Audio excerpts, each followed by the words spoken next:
Oh, hello, thank you for being part of this discussion.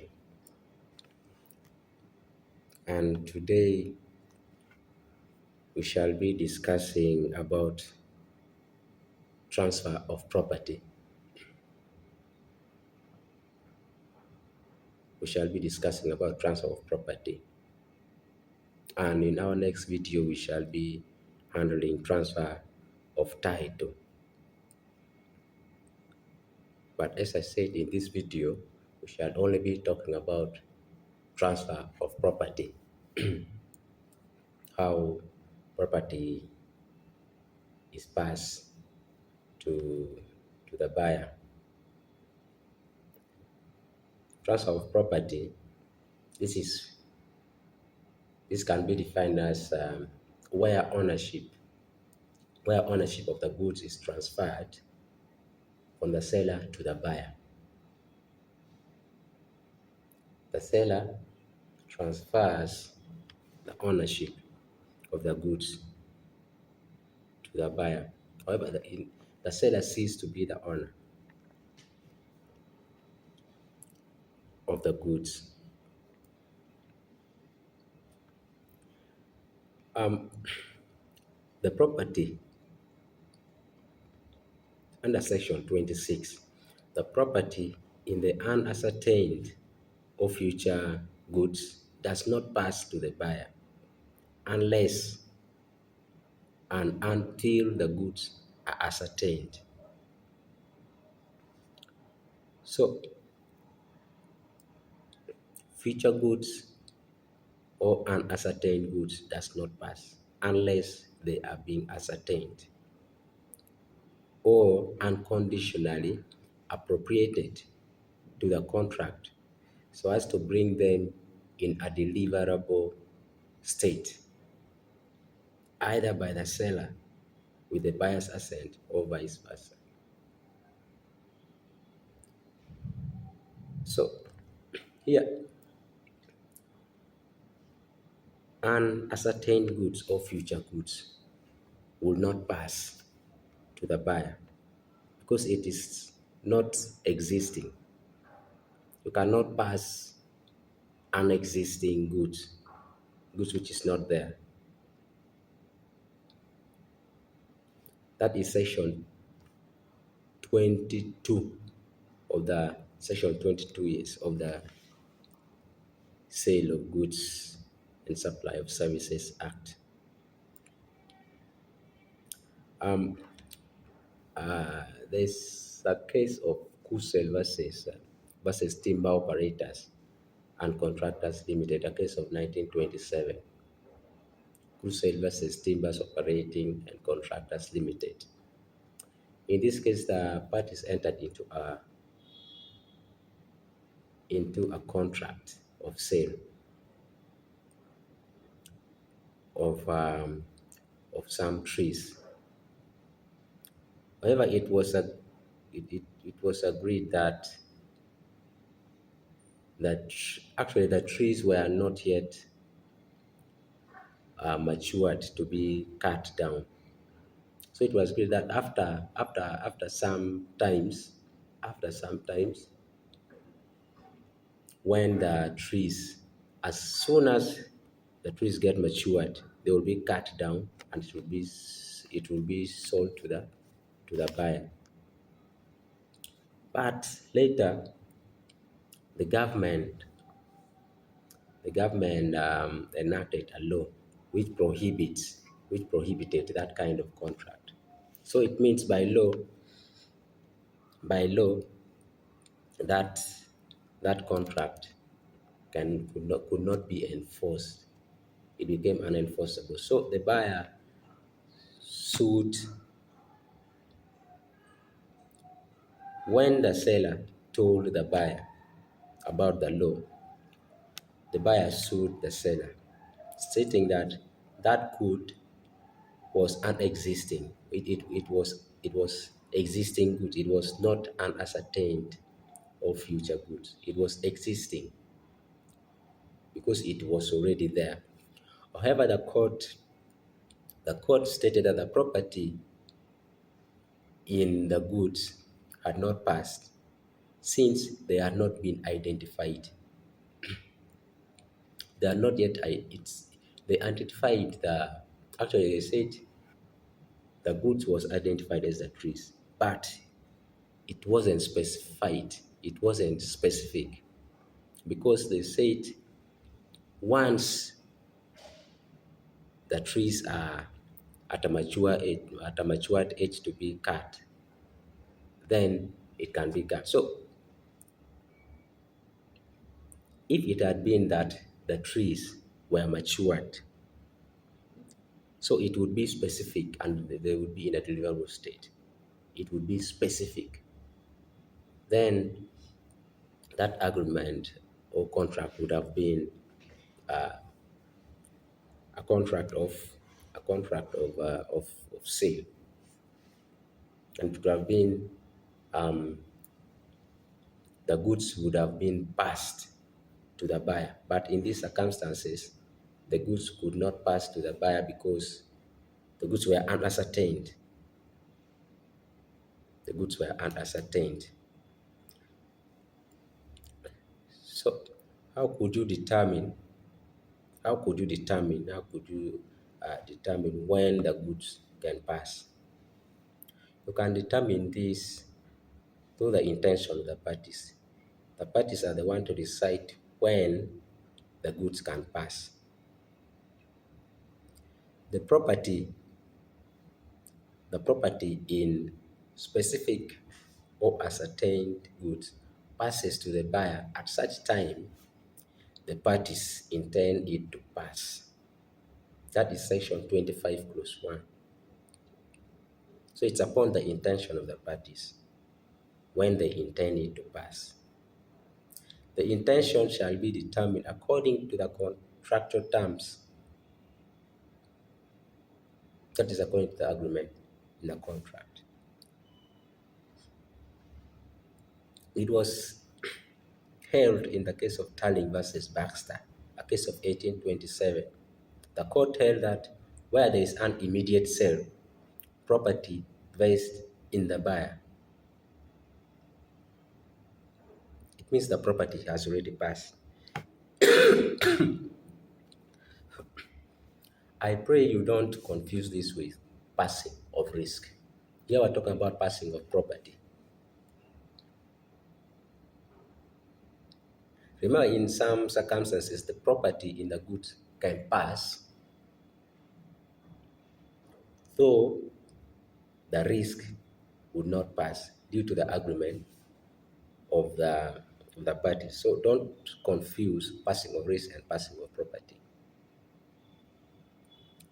Once there is an immediate sale, the property passes to the buyer, automatic. Where there is an immediate sale, that is under ascertained good, that is a contract under ascertained or specific goods. You can read section 25, section 25 clause 1, which states that the property in specific or ascertained goods passes to the buyer at such time the parties intend it to pass.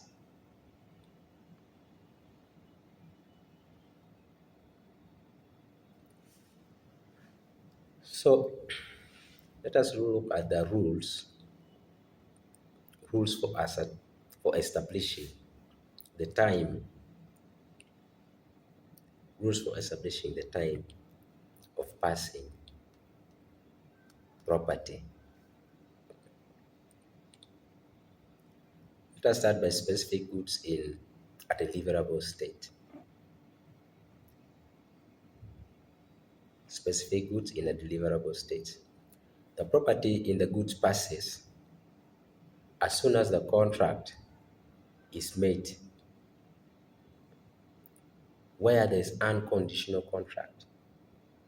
Where there is unconditional contract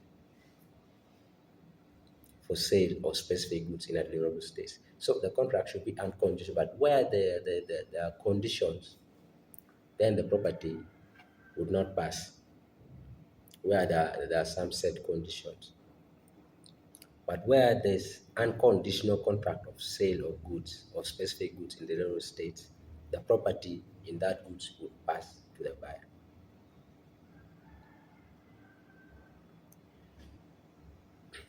You can look at the case of Buriza versus Osapil, a case of 2003. Buriza versus Osapil.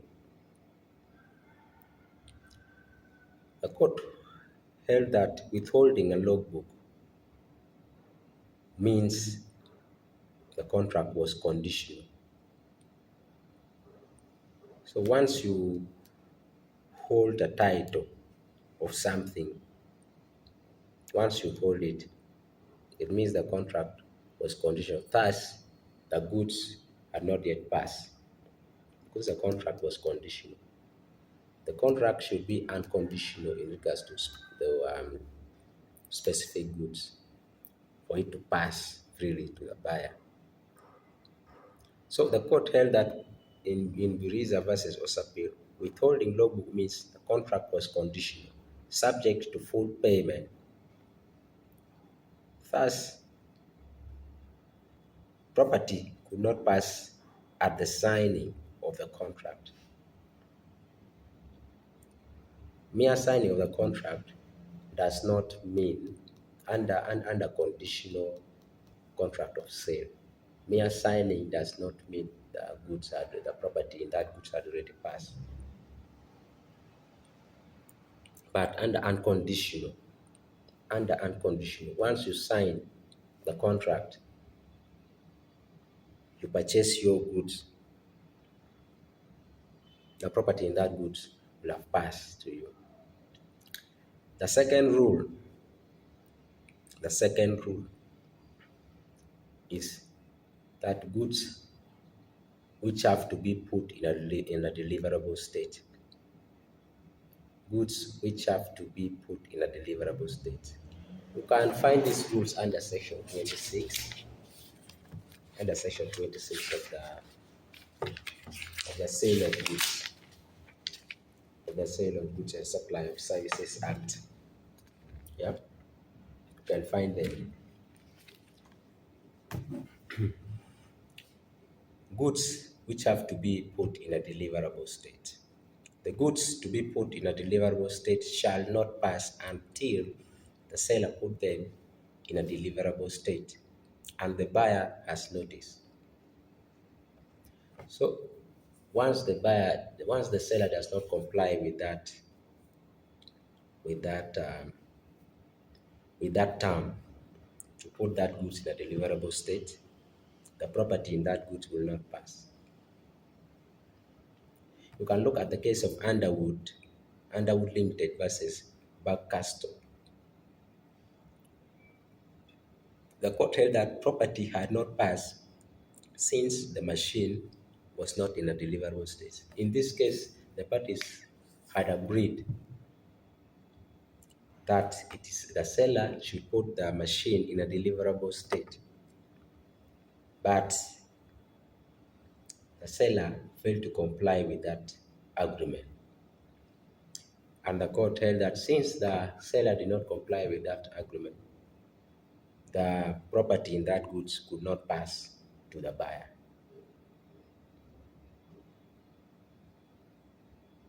So now that once the property in the goods does not pass to the buyer, the risk will remain with the seller.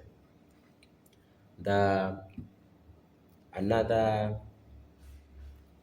rule, another rule, specific goods in a deliverable state whose price is to be obtained.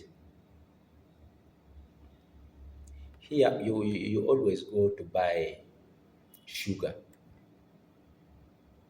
You always go to buy sugar. You see, the seller always obtain the prices of these of the sugar through measurement or using a weighing scale. When it's a half a when it's half a kilogram of sugar, there is a price attached to it. So the seller will have to weigh once the seller failed to weigh, then the property will not pass. The property doesn't pass until the seller weigh, measure the goods to obtain the price, if that is the term of the contract. You can look at the case of Nanka Bruce versus Commonwealth. Nanka Bruce versus Commonwealth. It was said the property in the cocoa cannot pass since the seller was to weigh but did not weigh in order to obtain the price. So the agreement there was that the seller should first weigh the amount of the amount of the cocoa, but the seller failed to weigh as per the term of the agreement. So the court held that the property in that goods could not pass to the buyer. Thank you very much, dear viewers. Thank you very much for being part of this discussion.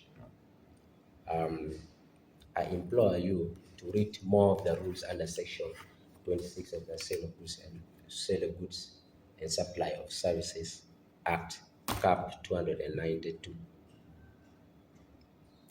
Thank you.